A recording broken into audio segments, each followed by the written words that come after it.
Good evening, my name's Alex Campbell. And my name's Stephen Wilson. And you're watching the 9th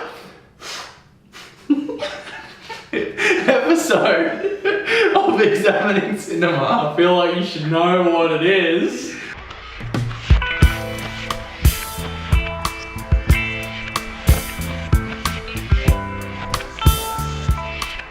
So Deadpool 2 was a movie, much like the first one. Seemed like a reasonable sequel. All the pieces in place, all the comedy in place, all the action was in place, the story was in place. Well, so it's a sequel, right? So immediately when it's a sequel, I go, okay, it could be awful. And I wouldn't be surprised. I wouldn't be surprised at all. Yeah. Now, I had high hopes because with the first Deadpool, Ryan Reynolds and whoever else that he's sort of brought into this mess, they've got like a creative direction that they're trying to, they're passionate about it, clearly. Yeah, and you see that through all the marketing and stuff. He's been fucking going for this thing for fucking 10 years now. What's his name? I forgot his name now. Ryan Reynolds, right? Yeah, he's doing all the YouTube things and he's like running around. It's funny. Yeah, it's he loves funny. it. Yeah, and it's great, and it really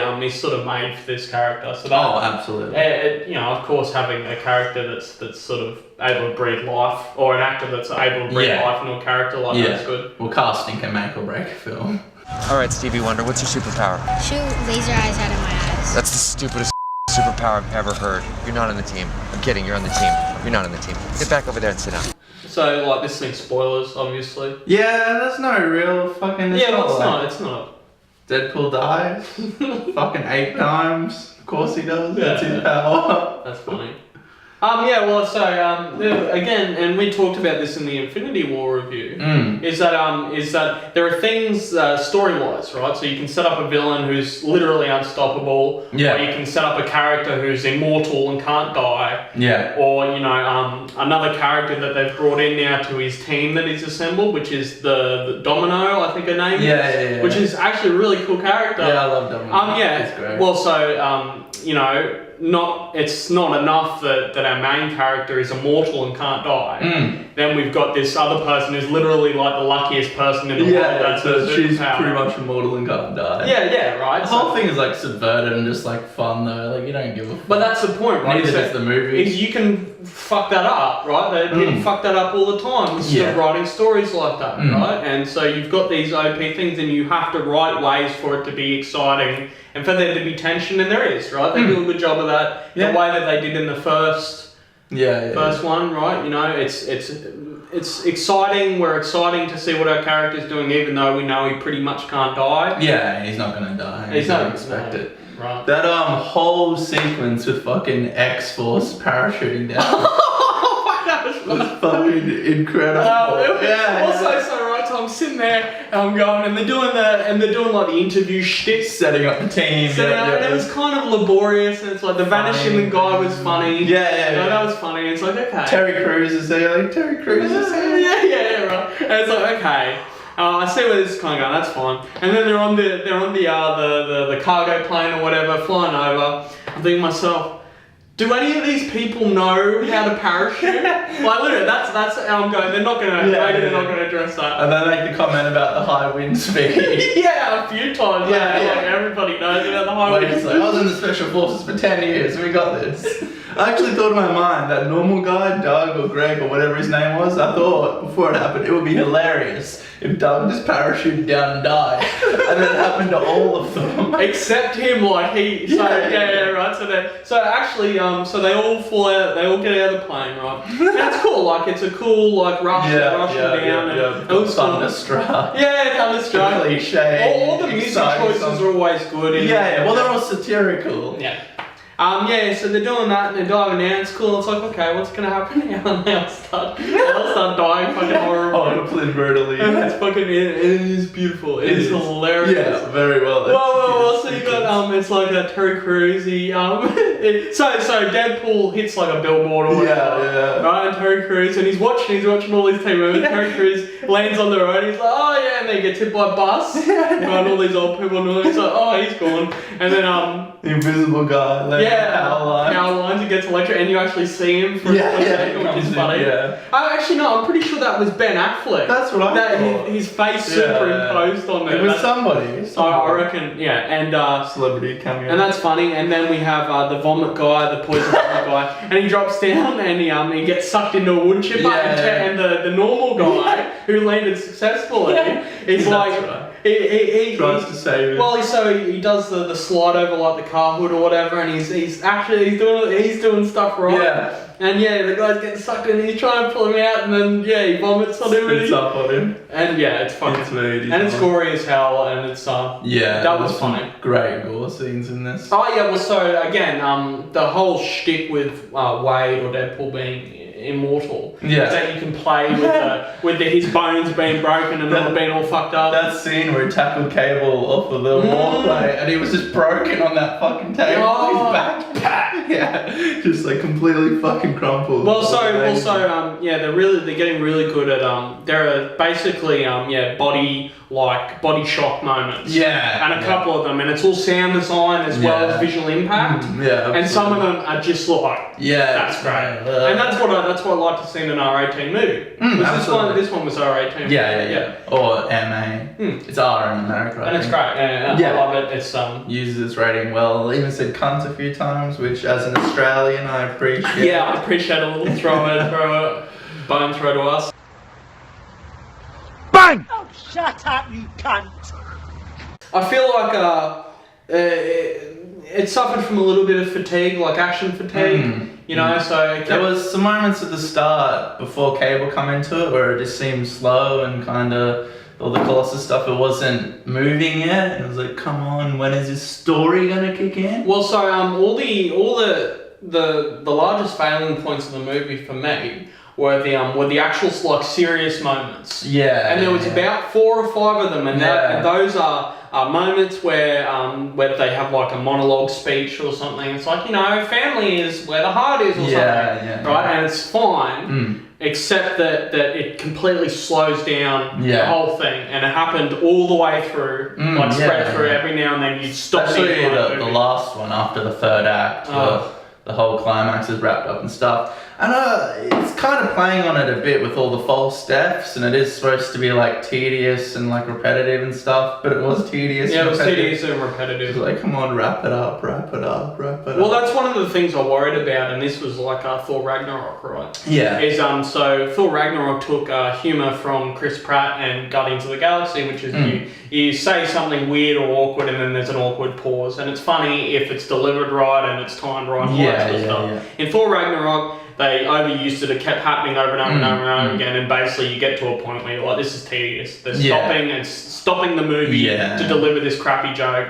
Right, I worried about that with Ryan Reynolds' type of humour. It's kind of the same sort of thing. It says something off kilter or weird, and then maybe you take it a bit further, and it can be funny. They didn't. Now that didn't happen. Right, it was well done. It was I'd say about 90% of his like that type of humour was well done. Yeah. Right, and it made me laugh. I laughed a lot in this film, like really hard. A lot of shock laughing too, not at fucking dick jokes or whatever, but just at the fucking violence. Like, holy fucking shit. Yeah, this is crazy. Well, so there weren't a lot like even some of the dick jokes, which there weren't a lot of potty humour, which is always good. Yeah. Right? Even the ones that did that were funny. It was funny. You're no fucking hero.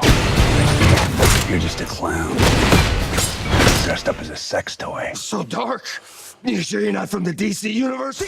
Yeah, but it was really actually the serious like character development moments, I guess. All the scenes with him and the schmaltz and the woman and the romance. Oh yeah, so at the beginning they have this action scene. That was amazing. Beautifully filmed. That one shot panning backwards through that warehouse is all the shenanigans. All this crazy shit. The stunt dude like Deadpool's going off screen and then backflipping on screen. And the dude's like starting a chainsaw while this other shit's going. Complete chaos. It was just great. It was beautiful, And then it cuts to the romance, which either they killed it off but it took a while to happen, and you knew it was gonna happen. Yeah. Yeah, well, so I was worried that they were going to harp on about the romance too much. At the beginning, it's like, it would have been fine if they'd killed her off, right? So they had the amount of time and it got tedious, and then that's basically the last we hear of the romance. But actually, that was the crux of the story. Yeah, it was the redemption or whatever, or for his failure to protect his wife or whatever. And I just didn't care. Yeah. That's not the Deadpool I wanted to see. Yeah. Fuck depth. I just want fucking humor and gore. Well, you should be able to contrast, and they could have had that to a degree. I don't. Well, so the ultimate thing is that he needs to redeem this kid, so the future's fine, which is a stock standard fucking plot. Right? Yeah, same with the first movie. You didn't need the relationship thing in it. No. His wife died. That's it. Yeah. And now he's got this plot that he has to deal with. Yeah, has to deal with the kid. I like the little subversion that the kid was actually the main villain and Cable was like his mate. Oh yeah, for sure. Yeah, it wasn't like a whoa, what the twist? Yeah, no, it wasn't. But it was like a little bit satisfying. Okay. It was a story vehicle to get the movie across, right? That's lazy writing. Yeah, that's lazy writing. Fuck, that's funny. Well, also the luck, the luck, the domino, whatever. He says that a couple of times. Like, that's lazy writing, and it is. It's an extremely lazy writing, and it's beautiful when you execute it properly. So actually, the real CGI like action heavy scenes were actually the less fatiguing of anything that was going on, especially in the middle when they're assaulting the truck. The truck. The truck was great. And everything. Domino was fucking. Well, so they were slowly unveiling her power. Because Deadpool's like, oh, luck is not a power, and they establish that, and then you get a major payoff because it's like. This is fucking hilarious. Yeah, that's awesome. That she just super lucky. Everything just falls into her lap. Yeah. Domino, I'm lucky. Luck isn't a superpower. And certainly not very cinematic. Yes, it is. Let's meet in the middle and say no, it isn't. Yeah, we're starting to get a collection of superheroes now. Assumably they're going to do a third movie. Yeah, well, assuming the next one's like Deadpool and Cable. That's like the team in the fucking comics. There's like a whole series where it's Deadpool and Cable.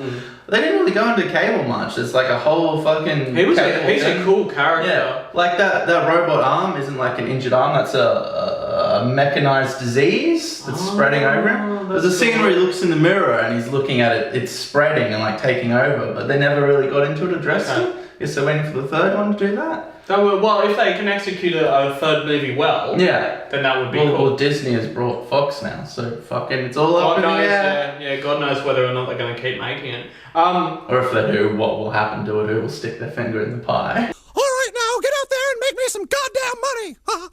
Well, so it's funny because you've got this ultra dark and brooding character, right? And you play it against Deadpool and it becomes funny. Yeah. Right, and he's the serious gruff one and the fucking... Well, he's cliche. He's a cliche character. Oh, yeah, absolutely. And it's fucking great. Yeah, they dress it over and over again. We got Juggernaut as well. Yeah, actually Juggernaut, like X-Men 3, you know, it's a watered down movie Juggernaut. That's fucking comic book Juggernaut. Just like comic book fucking Colossus. Yeah. It's fucking huge, brutal, ripping some kind Well, it's interesting because, you know, and I'm not a great, like, I'd never really got into the comic book thing, but from what I've seen, it's, and again, I feel like this is because of people like Ryan Reynolds getting really in depth into the portrayal of Deadpool and making it true to the comics. Yeah. Is that they've got this, or they've had this sort of thing where they're trying to keep it true and together. Well, of all the film franchises set on comic books, it's the most accurate to all the characters. Well, it's weird because it's like that's your target audience, right?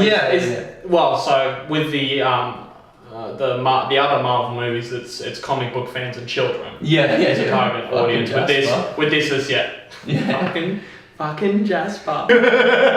I think at the beginning, like 10 years ago, they were worried that it was too goofy, it was too much. Like you look at the first X-Men movies, they're all dark and realistic and grounded.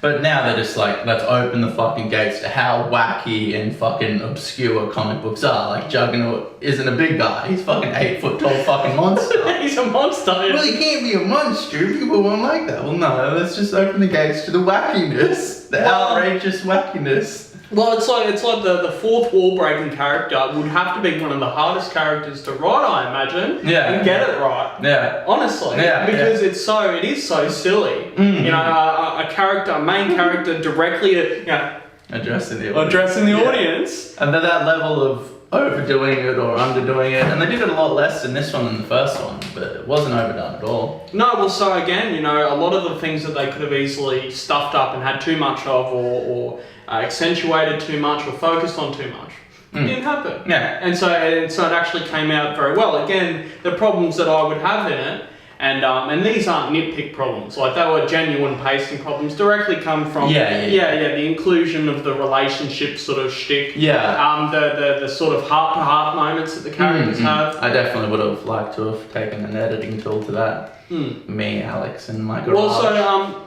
it's like the ending, right? So there's hacking away at it. Windows Movie Maker. There's this kid. He's in trouble. Move or die. Pump the hate brakes, Thanos. They have like a Ryan Reynolds, and it's all focused on him, and he's dying, and he dies, and then he doesn't die, and then he dies, and then he doesn't die. And it happens like 5 times. And it's like, okay. I mean, maybe had all the other pacing things not been there in the beginning of the movie. It was blatant at the beginning of the romance, so you kind of tired of it by that point. It's like I don't care, you know, where it's a half serious, not half serious, and so it's not funny. I did like how Cable went back and saved him, even though that fuck that I'd go and see my daughter, you know. Yeah, well that's just. But they just needed to cut out like the false deaths. Well, yeah, if the false deaths hadn't have been there, it actually could have done with an actual trim. No, with an actual like, oh god, this character's dead moment. It actually could have done with that, a heartfelt, you know, all these characters that I like are all sad that Ryan Reynolds is dead. Roll credits, Deadpool's dead. Well, no, but then, what's his face goes back in time. That was just an inexplicable character thing to set up the next movie. That's fine, you can do that, right? Cable, He can get away with a lot more in a movie like Deadpool than you can other things. Absolutely. Just the fact that it pokes fun at itself. Yeah, for sure.